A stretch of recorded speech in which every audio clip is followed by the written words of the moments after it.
ko na New Year's resolution mo. Magpapapayat ka na tapos tatakbo, di ba? Well, push mo yan.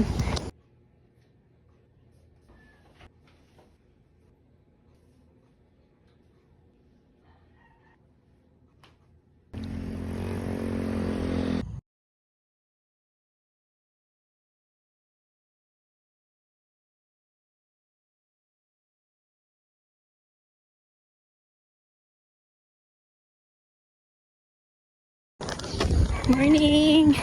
2 kilometers. 3, 4, 5. Alam nyo, ngayon ko lang na-realize 7 months na pala akong tumatakbo. 6.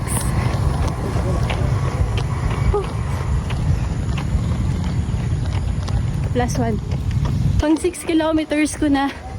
And ngayon ko palang nararamdaman yung tinatawag nila na runner's high. Yung mas lalo kang ginaganahan tapos ang gaan na ng pakiramdam mo. Gusto mo nang tumakbo ng tumakbo.